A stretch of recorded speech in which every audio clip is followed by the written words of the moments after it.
Louvado seja Deus, paz e graça do Senhor Jesus Cristo.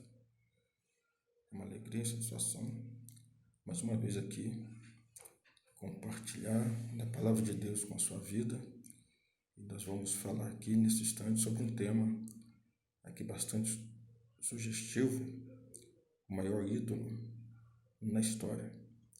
E para início aqui de conversa, para início aqui do nosso estudo, nós queremos aqui ler Isaías capítulo 44, no versículo de número 13. A palavra do Senhor vai nos dizer assim: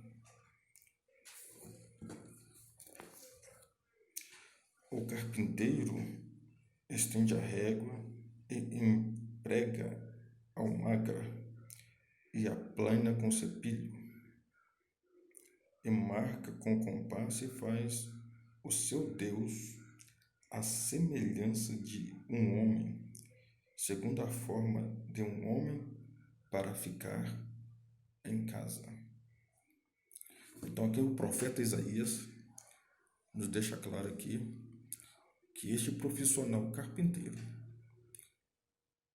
de acordo aqui como um grande artesão, né, de acordo aqui com a sua profissão, de acordo com a sua habilidade manual, ele trabalha minuciosamente, com mínimos detalhes, ele usa as suas ferramentas de trabalho, ferramentas estas para ganhar o seu pão de cada dia, e ele, utilizando essas mesmas ferramentas, que é para o seu próprio sustento, ele também faz para si, para o seu lar, para a sua casa, para a sua família, para a sua pessoa, um Deus à semelhança de um homem.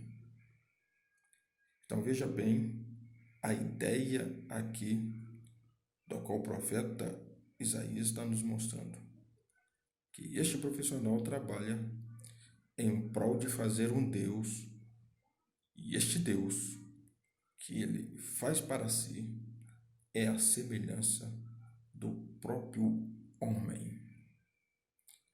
Quando nós lemos Gênesis capítulo 3, lá está algo bastante interessante, porque quando a serpente ela diz para a mulher, ali a Adão, fêmea, a ideia ali de que ao comer de toda a árvore do jardim, inclusive da árvore do conhecimento do bem e do mal, certamente não morreria. Por quê? Porque quando estes consumirem ali o fruto da árvore do conhecimento do bem e do mal, eles seriam como Elohim, eles seriam como Deus, então como deuses. Então, tanto Adão e Eva, o casal, ao comerem da árvore do jardim, estava ali expressa não a imagem do Criador, a expressa imagem do ser humano como imagem e semelhança do Criador. A partir daquele ponto ali, haveria ali a imagem do próprio homem em busca de se endeusar, em busca da própria divindade para si.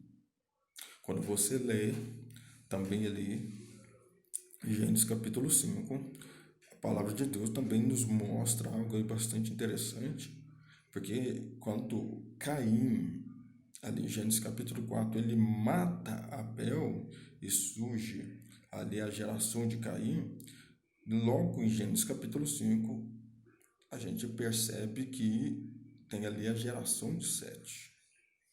Só que a Bíblia diz que quando surge Sete, ele surge segundo não a semelhança do Criador, não a imagem e semelhança do próprio Deus, mas segundo a imagem do homem, do próprio homem.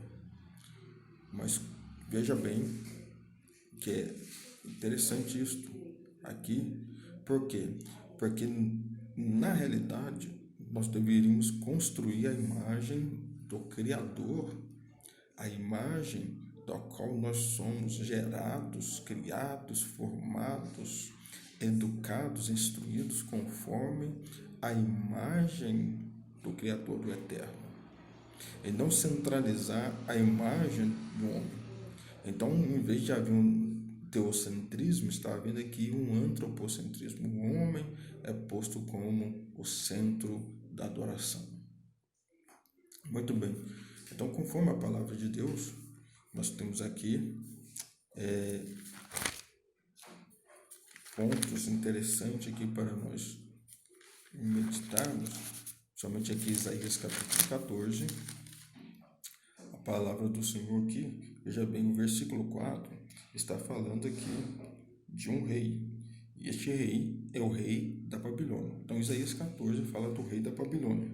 Então proferirás este dito contra o rei da Babilônia, e dirás: como cessou o opressor, a cidade dourada acabou. Então, são uma mensagem profética direcionada aqui ao rei da Babilônia. Mas quando nós olhamos para aqui o versículo 13 e 14, então, que é uma projeção espiritual, uma projeção profética do querubim ungido que teve aí a sua queda, que se tornou aí o Lúcifer, o luzeiro, o filho da alva.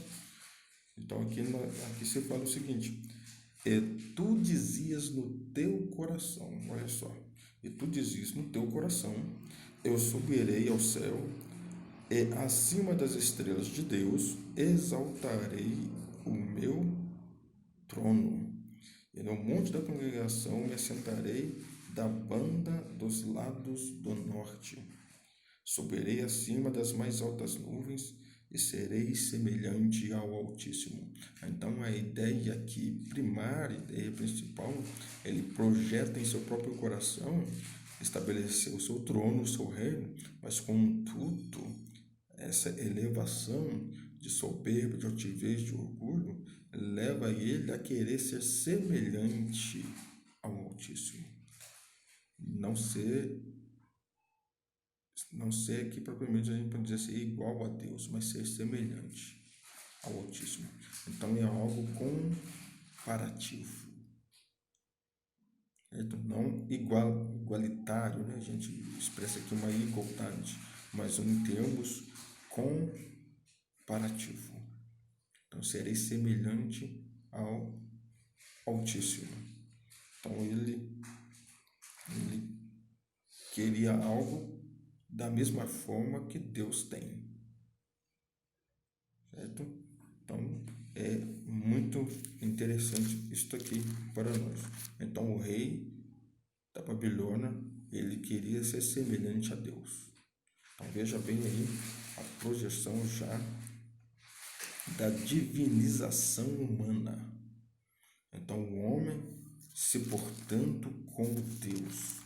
Então, todas estas pretensões aqui o homem ele tendo para si. Ezequiel capítulo 28, agora aqui é o rei de Tiro, o príncipe de Tiro, e nós temos aqui do versículo 1 ao versículo 6, dizendo assim: veio a minha palavra do Senhor, dizendo: filho do homem, diz ao príncipe de Tiro, assim diz o Senhor Jeová, visto como se eleva o teu coração, então olha aqui a projeção novamente aqui do orgulho, e dizes consigo mesmo: eu sou Deus, e sobre a cadeira de Deus, olha, sobre o trono de Deus, me assento no meio dos mares, entre as nações, entre as multidões, sendo tu homem e não Deus, e estimas, né, no teu coração, e estimas o teu coração como se for o coração de Deus. Então, este desejo, este anseio, este sentimento estava sendo nutrido em seu coração. Então, ele tinha esta plena convicção, dizendo: eu sou Deus. Olha a ideia ainda da divinização humana.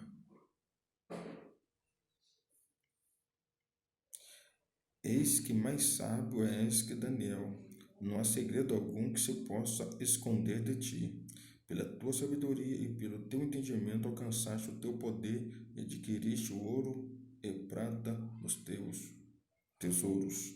Pela extensão da tua sabedoria, no teu comércio, aumentaste o teu poder e eleva-se o teu coração por causa do teu poder.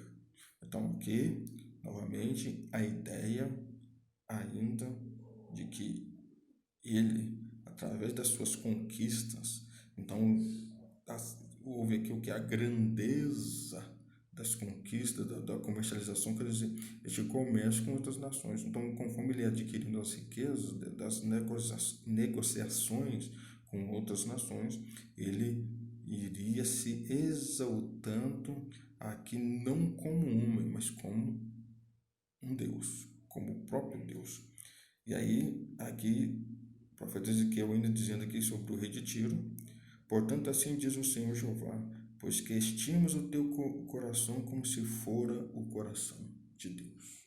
Então, ele estava estimando isto, nutrindo para si, este sentimento de divinização. Então, veja bem a divinização aqui humana, a ideia aqui dele aqui com Deus. Vamos ver aqui, Daniel capítulo 11, também tem uma palavra aqui para nós. Daniel capítulo 11, vamos ver aqui, se comparando aqui. É um estudo muito interessante que deveria estudar com mais calma, mas vamos ver aqui. Que aí vai surgir aqui um rei, rei do norte, contra o rei do sul, e um rei vai surgir entre esses reis. Então nós temos aqui, versículo 36 e 37, Daniel capítulo 11. E esse rei fará conforme a sua vontade, e se levantará e se engrandecerá sobre todo Deus. Olha só, não haverá Deus que este rei possa dizer que ele não esteja acima de qualquer Deus. E contra o Deus dos deuses falará coisas incríveis. Olha, contra o Deus dos deuses, que é o Deus Senhor dos exércitos, o Eterno, o Deus Pai Todo-Poderoso, o Pai de nosso Senhor e Salvador Jesus Cristo. Então, o Deus dos deuses falará coisas incríveis. Então, ele proferirá palavras contra. E será próspero até que a ira se complete. Porque aquilo que está determinado será feito. E não terá respeito aos deuses de seus pais, nem terá respeito ao amor das mulheres, nem qualquer Deus, porque sobre tudo se engrandecerá. Então, a ideia aqui é deste homem, este rei que vai se levantar acima de qualquer Deus, não respeitando os deuses dos seus pais, né? Os patriarcas, não respeitando as mulheres e até mesmo sendo arrogante contra o próprio Deus, o Altíssimo, o Eterno, o Senhor dos Exércitos. Então, ele vai se levantar contra o próprio Criador. Não aceitará. Agora, olha bem, que Daniel capítulo 11, por mais que a gente possa estar falando aqui em relação aqui a Alexandre Magno, e depois vem lá Roma com Césares, né? Então, esses, inclusive, se levantam muitos reis ali divinizados que vão se levantando, mas olha só aqui, conforme Daniel capítulo 11, versículo 36 e 37, está falando de algo que futuramente vai suceder, de um governo que queira ser unânime, querendo ter adoração para si, né? A religião, a adoração, o culto, tudo voltado para este rei. Então, olha só o que o apóstolo Paulo está dizendo aqui. Ninguém de maneira alguma vos engane. 2 Tessalonicenses, né? 2 Tessalonicenses capítulo 2, versículo 3 e 4.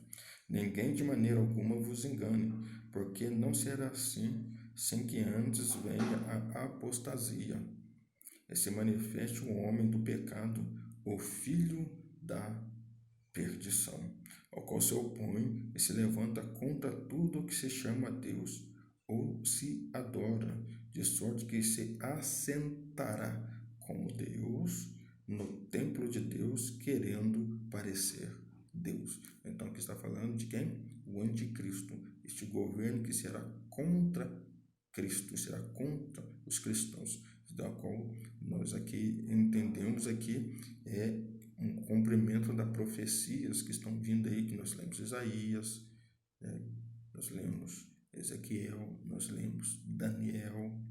Então, são mostrando aqui projeções futuras deste rei que se endeusará, né? Ele vai se endeusará, né? Então ele mesmo vai se divinizar aqui, querendo ser Deus, assentado no trono de Deus, na cadeia de Deus, estando no templo de Deus, parecendo Deus. Então, tudo voltado para ele. Então, começa com, aqui a gente pode dizer assim, que é o culto aqui, né, voltado aqui, que é o sacerdócio governamental, certo? É o sacerdócio real. Então, ele estabelece um culto divino, mas com um governo divino. Mas quem está aqui sendo divinizado, adorado como Deus, é o próprio homem, o próprio ser humano. Então, o homem em busca da autodivinização. Então, essa questão do divino humano está aí bem patente, bem claro, sucedendo e acontecendo aí para conosco. Conforme que a palavra de Deus aqui está nos mostrando. Então, isso acontece até nos dias de hoje. É muito interessante, porque quando você olha aqui, deixa eu ver aqui algo aqui, trata aqui Romanos capítulo 1, deixa eu voltar aqui. Nós vamos entrar em alguns outros detalhes aqui. Romanos capítulo 1, olha este texto. Esse texto aqui é tremendo. Já aqui, capítulo 1, versículo 23, 24 e 25. Olha só. Romanos capítulo 1, versículo 23, 24 e 25. E mudaram a glória de Deus incorruptível, então este Deus incorruptível, mudaram a glória do Deus incorruptível em semelhança da imagem do homem corruptível, bem como, então, não somente o homem corruptível, bem como de aves, quadrúpedes e répteis, porque também Deus os entregou às concupiscências do seu coração, quer dizer, os desejos ordenados, né? A cobiça do seu próprio coração, a imundícia, para desonrar o corpo entre si, que seria aqui o corpo estabelecido para a adoração. Então, veja bem, pois mudaram a verdade de Deus em mentira e honraram e serviram mais a criatura do que o Criador, que é bendito eternamente. Amém.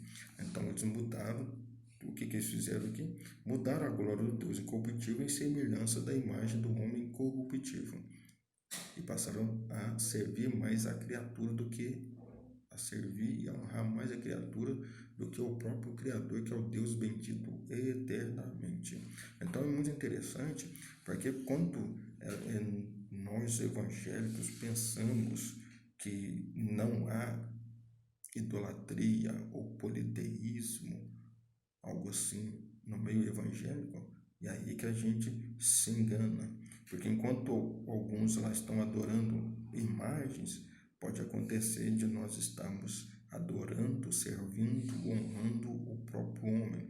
E o homem, quando ele tira Deus do centro da adoração, e ele passa a se centralizar, então ele começa a querer parecer como Deus e começa a atrair para si adoração que é devida somente ao único e verdadeiro Deus, o Senhor, o Deus e Pai de nosso Senhor e Salvador Jesus Cristo. Então isso acontece muito. Pessoas estão centralizando homens no culto, centralizando homens, né, nas celebrações. As pessoas não vão buscar a Deus, vão buscar lá para ver lá o pregador, o cantor, né, falando buscar aquela pessoa que fala bem, que expressa bem. Então, não, eu vou ao culto para servir a Deus. Lembra lá quando Satanás, lá o diabo, lá no deserto, estava tentando o Senhor Jesus Cristo? E ele falou, e ele lá, segundo Mateus capítulo 4 e Lucas capítulo 4, falava o seguinte: olha, tá vendo todos os reinos, a glória e a riqueza dos reinos? Tudo isto eu te darei se prostrado me adorares. E aí o que Jesus responde a ele? Vai-te, Satanás, retira-te de mim, porque somente ao Senhor, teu Deus, a Ele prestarás culto, somente Ele adorarás e servirás. Somente o Senhor, teu Deus. Coloca isso na tua cabeça, guarda isso no teu coração. Somente Ele, o Deus que é Espírito, o Deus que é eterno, o Deus, o Senhor dos Exércitos, o Altíssimo, o Elohim, somente Ele merece toda honra, toda glória e adoração. Então vamos lá. Veja bem, então isso acontecia com as nações, acontecia desde lá do Gênesis. Nós vimos aqui o homem sendo oposto como Deus, querendo ser semelhante a Deus, parecendo como Deus e tirando Deus de toda a centralidade, principalmente do culto, então da adoração. Vamos lá? Então, quando você olha aqui, por exemplo, olha só aqui, Lucas capítulo 20, então nós temos uma palavra aqui interessantíssima para nós aqui. Lucas capítulo 20, quando fala lá sobre o denário, pagar o tributo, né? Então, nós falamos lá sobre pagar o tributo. Vamos ver aqui a questão do tributo. Eu vou ler aqui, a partir do versículo 22 de Lucas capítulo 20. Aí está dizendo assim: é-nos lícito dar tributo a César ou não? Quem é César? O imperador. Então, são os Césares, né? Os imperadores. Os imperadores, eles eram proclamados como divinos. Muitos deles se autoproclamavam, né? como Calígula e tanto outros. Né? Então, eles proclamavam como divinos. E, entendendo ele a sua astúcia, quer dizer, Jesus Cristo entendendo a astúcia deles, disse-lhes: por que me tentais? Mostrai-me a moeda de quem tem a imagem e a inscrição. Então, Jesus faz a pergunta: mostra-me a moeda. Qual é a imagem e inscrição que está nesta moeda? Jesus fala assim: respondendo eles disseram: de César. Muito bem. Aí disse-lhe então Jesus: dai, pois, a César o que é de César e a Deus o que é de Deus. Então, eu dou o que é devido a cada um, aquilo que é merecido. É isso que Jesus estava dizendo. E o tributo não era somente pagar o imposto, mas também era uma forma de honrar aquela pessoa.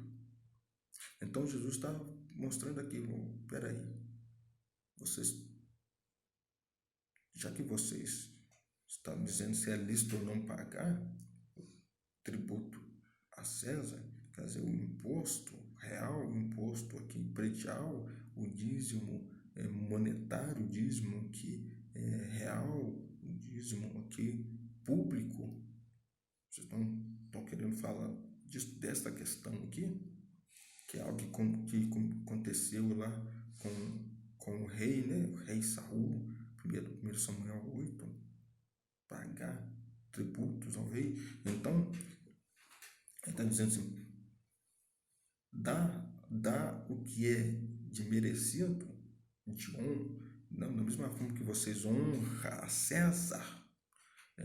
Da mesma forma que honra a César, honre a Deus, homenageie a Deus, dê a Ele aquilo que Ele merece, principalmente a sua celebração, o culto, a homenagem, a honra, a reverência ao próprio Deus. Então, porque homem homens honram mais a Deus, então os homens, Jesus fala isso, homens buscam mais a glória dos homens do que a glória do próprio Deus. Lá João capítulo 7. Então, Jesus estava mencionando isso. João capítulo 5, capítulo 6, capítulo 7. Jesus menciona muito isso, principalmente o capítulo 5. Então, tem muito disso ali. Então, é muito importante este ponto aqui para nós. Veja bem, eu quero aqui continuar falando aqui algo interessantíssimo para nós. Nós vamos lá em Atos Apóstolos. Nós temos aqui o capítulo 10, versículo 25 e 26. Pedro está na casa de um centurião romano, Cornélio, um homem justo, piedoso, temente a Deus, um homem que orava e fazia suas orações com esmolas, de maneira tal que o anjo que apareceu para ele, aquele varão que apareceu para ele, o anjo do Senhor, falou assim: olha, as tuas esmolas, as tuas orações são tidas como memorial, quer dizer, Deus, como lembrança das suas obras diante de Deus. Um memorial.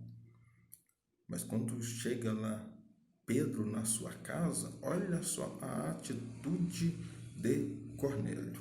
Versículo 25 e 26.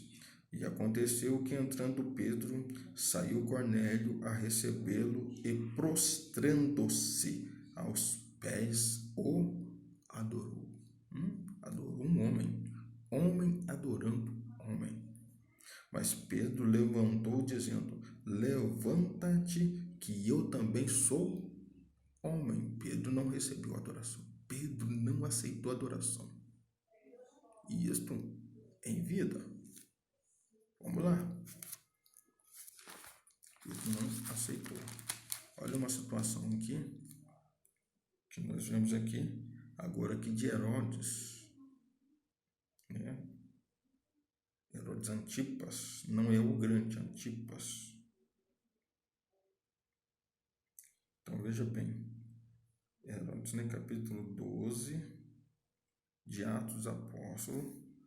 Então, a partir aqui do versículo 21, diz assim: e num dia designado, vestindo Herodes as vestes reais, estava sentado no tribunal e lhes dirigiu a palavra. A quem que ele estava dirigindo a palavra? Herodes. Ele estava vestido com vestes reais, assentado sobre um tribunal. Este trono dele aqui era um tribunal, lugar de juízo, de julgar, de tomar decisões.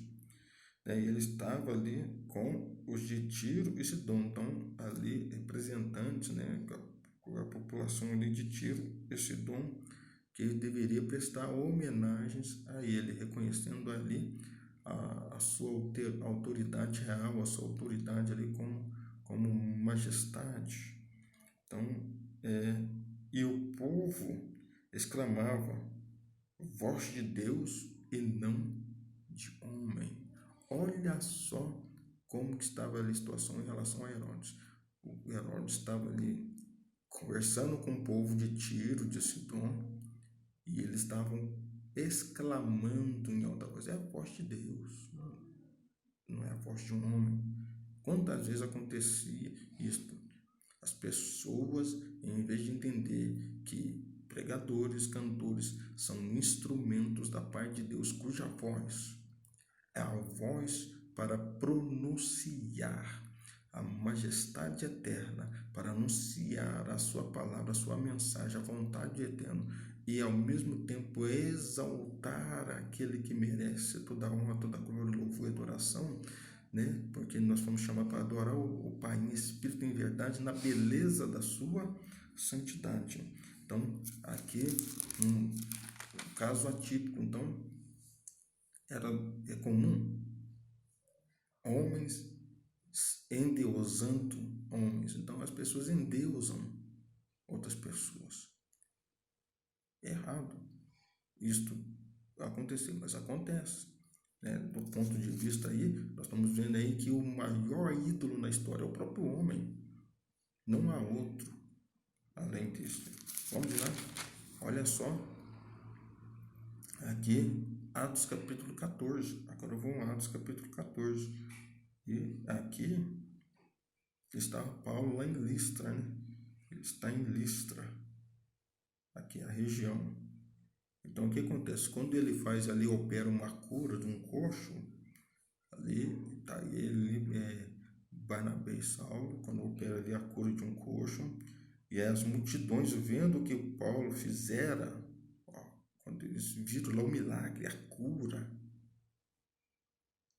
levantaram a voz dizendo em língua licaônica,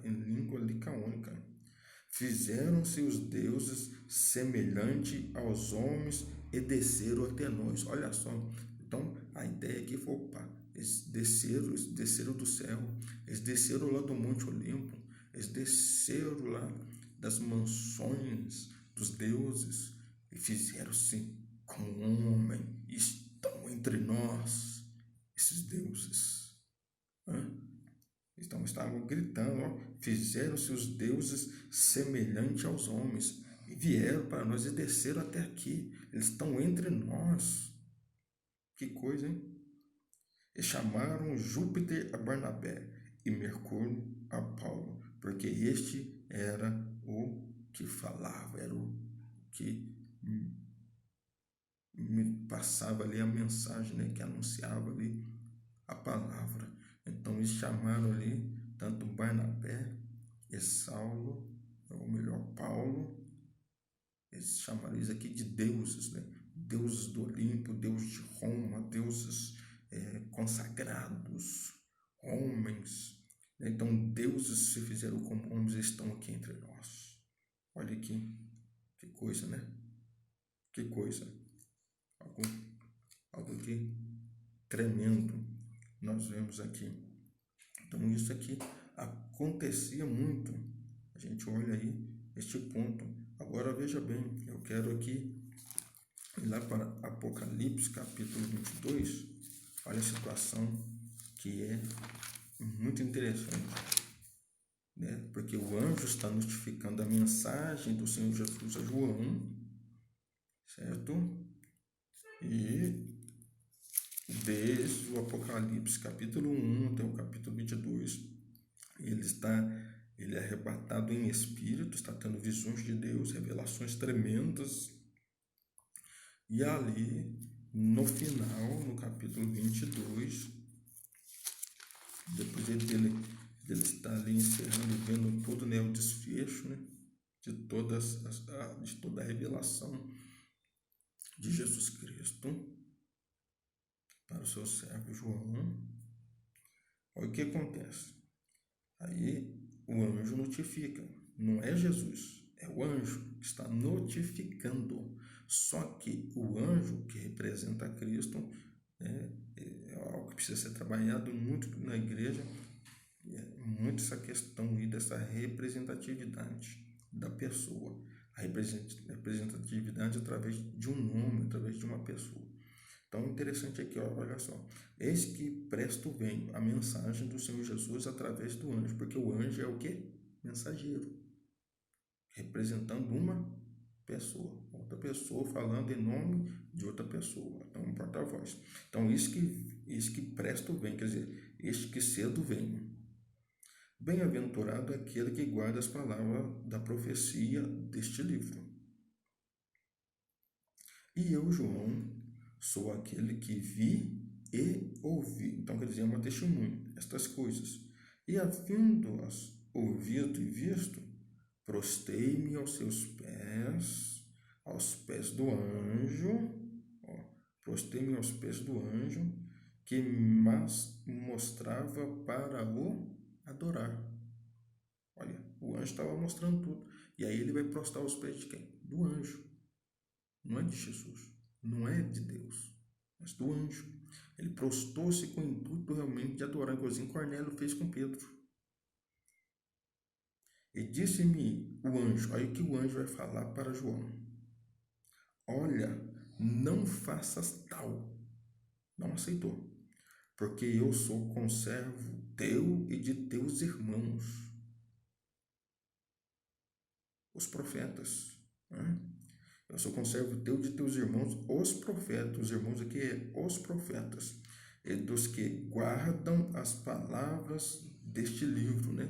Os que guardam as palavras da profecia. Adora quem?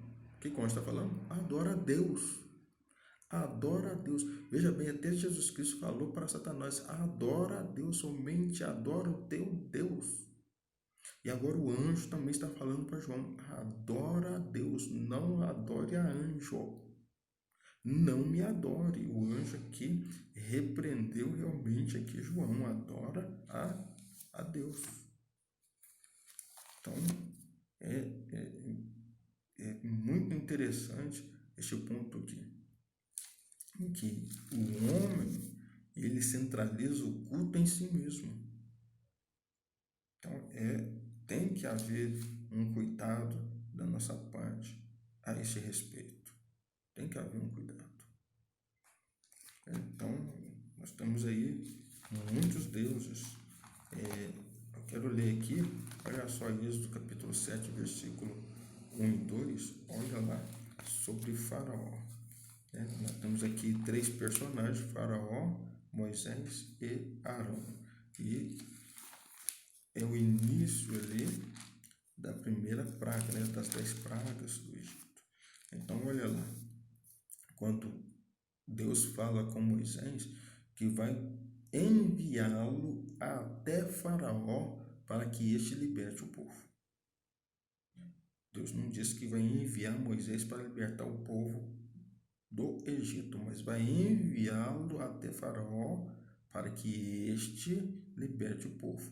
Mas como isso deve acontecer? Faraó, meu querido, ele também era autodivinizado. Faraó se considerava o filho do sol, o filho do Deus Sol, o filho, né, quer dizer, Amon-Ra, né, o divinizado, é o divino humano aqui centralizado. É interessante isso. Essa ideia do divino humano está muito enraizado, não é de agora entre nós. Isso aí vem de tempos e tempos, lá de trás, desde lá da queda do Éden. Só que ficou mais centralizado ainda. Então veja bem, aí agora o que acontece? Faraó ele é considerado um deus pelo povo, e até mesmo ele é considerado um deus. Então, se você for estudar a história, você vai entender isso, principalmente a história geral. Então, o que acontece? Ele se acha como um deus, né? Portador da divindade, né? O alto divino, né? Então, o que acontece? Aí vem Deus falando com aqui, né? Yahvé, né? O Senhor, Deus, fala com Moisés. Olha o que diz. Então disse o Senhor a Moisés: eis que te tenho posto por Deus sobre Faraó. Olha o que Deus está falando assim: olha, eu tenho te colocado Deus sobre Faraó. Quem coloca? É Deus. Deus que está dizendo aqui: tenho posto por Deus, por Elohim. Olha só. Aí quer dizer, Moisés era Deus? Não. Moisés era divino? Não, era homem. Mas Deus colocou ele aqui como Deus, por Deus. Não como Deus, mas por Deus, por Deus. Então a questão aqui de representatividade, representando a autoridade de Deus, representando o nome de Deus, representando o poder de Deus, representando a operação de Deus, representando a pessoa de Deus, na pessoa de Moisés. Então, esta autoridade sobre Faraó. E diz assim: e a teu irmão será o teu profeta. Então, profeta de quem? Profeta de Deus. O porta-voz, o mensageiro. E quem é o mensageiro? O anjo. Então, vai ser profeta aqui de Elohim. Tu falarás tudo que eu te mandar, e Arão teu irmão falará a Faraó que deixe ir os filhos de Israel da sua terra.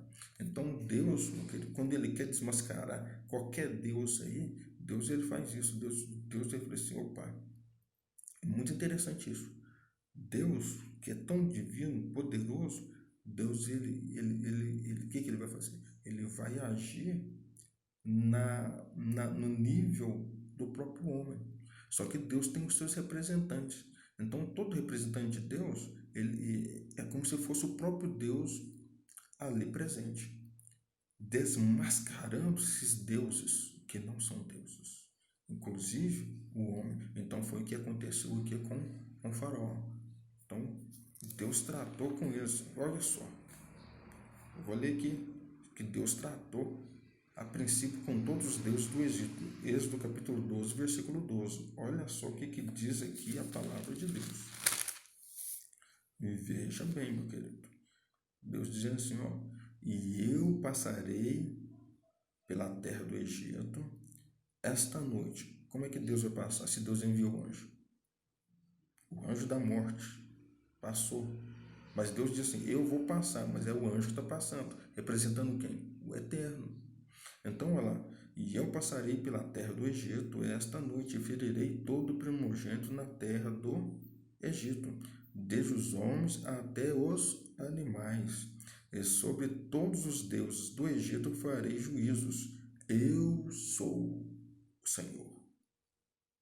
Então, Deus aqui está declarando que Ele é o único e verdadeiro Deus e que Ele é Deus dos deuses, o soberano, o supremo, o eterno, o Elohim, aleluia, verdadeiro e único, porque Deus ele é um.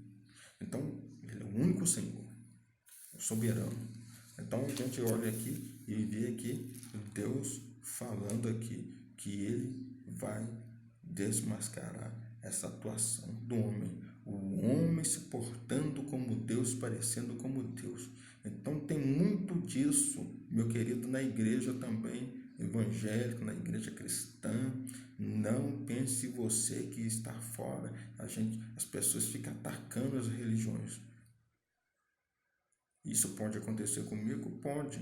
Se eu não tiver o devido cuidado de observar a palavra, de ter o temor em reverenciar o único e verdadeiro Deus, somente a Ele, o seu nome eu devo temer, eu posso cair neste pecado tão terrível da autodivinização. E isso acontece e a gente faz essa questão, tá? Agora olha aqui, eu preciso mostrar algo aqui para vocês, né? Logicamente, há muitos deuses das nações, muitos deuses, né, nas nações, e Josué fala assim, olha, a quem se faz? Os deuses antes do Jordão, né, antes de vocês passarem o rio, lá, o rio Eufrates, os deuses de cá, os deuses dos amorreus. Então, imagina, meu querido, Josué, no capítulo 24, versículo 14 e 15, fala assim, eu e minha casa serviremos ao Senhor. Ele estava dizendo bem claramente, expressando o seguinte, olha, vocês passaram pelo rio, vocês passaram pelas águas, vocês sepultaram o velho homem, vocês passaram pelo batismo. Vocês deixaram os deuses lá de trás dos vossos pais, mas do lado de cá também ainda tem deuses, mesmo depois de ter passado pelas águas. Agora vocês precisam tomar essa decisão. Não é somente os deuses dos antepassados, não. Tem o Deus também do tempo presente. Mas eu e minha casa vamos servir ao Senhor. Olha a situação aqui do rei Salomão, que casou lá com muitas mulheres. Olha a situação aqui. Quem eram os deuses lá das mulheres de Salomão? Quem eram os deuses, né, que pertencia ali? Veja bem.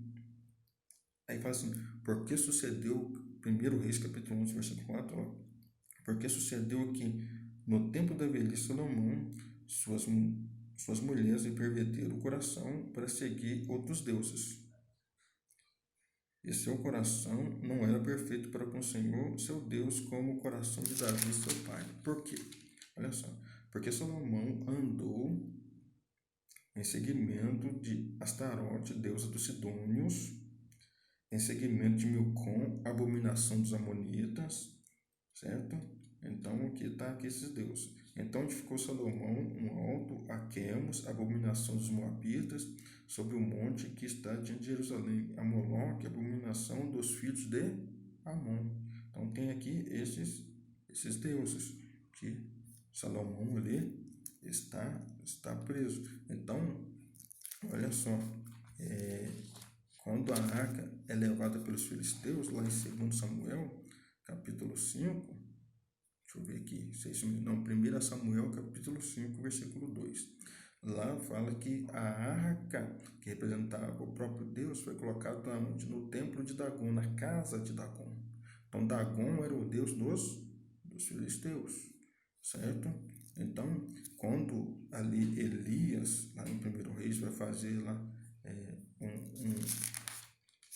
enfrentamento lá com os profetas, eram 450 profetas de Baal, mais 400 profetas de Acera, que era ali, também ali dos cananeus, né? Então eram deuses ali de Canaã, Baal e Azera. Então eles pertenciam ali aos fenícios, ali aos cananitas, aquela região ali, certo? Então os povos tinham ali os seus deuses. Então os homens voltados para os seus próprios deuses.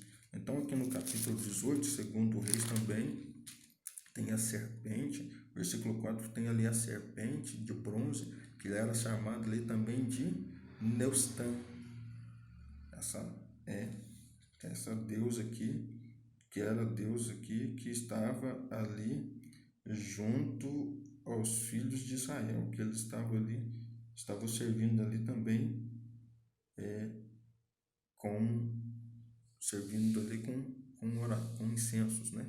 Com incensos. Então tinha muito dessa questão. Agora eu quero aqui fechar. Então, muito importante, nós estamos aqui analisando sobre essa questão da centralidade do homem como Deus. E Deus que é Deus, olha só aqui Filipenses capítulo 2, eu quero fechar aqui este texto, que Deus ele vem tratar conosco no mesmo nível.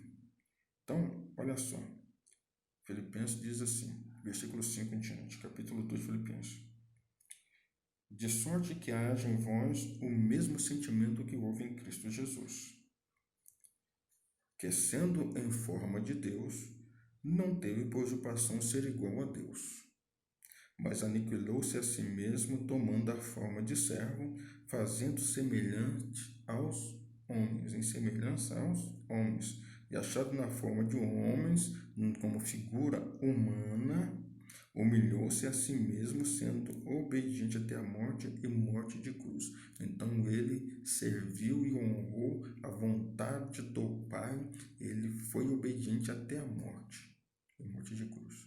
Então veja bem aqui, essa ideia é tão interessante, que Deus ele quis se igualar aos homens para mostrar para os homens que não é para nós aqui, meus queridos, aprender a humilhar, esvaziar de nós mesmos. Nós precisamos deixar isso. Não é desta forma que nós vamos conquistar, sermos exaltados, sermos reverenciados, respeitados. Não é dessa forma. Então Deus deu o exemplo aqui através do seu Filho Jesus, que como homem, 100% homem, ele aqui humilhou-se a si mesmo. E por causa desta humilhação entre os homens, a Bíblia diz que Deus o exaltou soberanamente. Ele deu um nome que é sobre todo nome, para que através do nome de Jesus Cristo, todo joelho se dobre e toda língua confesse que Jesus Cristo é Senhor, para a glória de Deus Pai. Amém? Deus abençoe a sua vida e não se esqueça, adore ao Senhor teu Deus e somente a Ele é merecedor. Shalom, Deus abençoe a tua vida.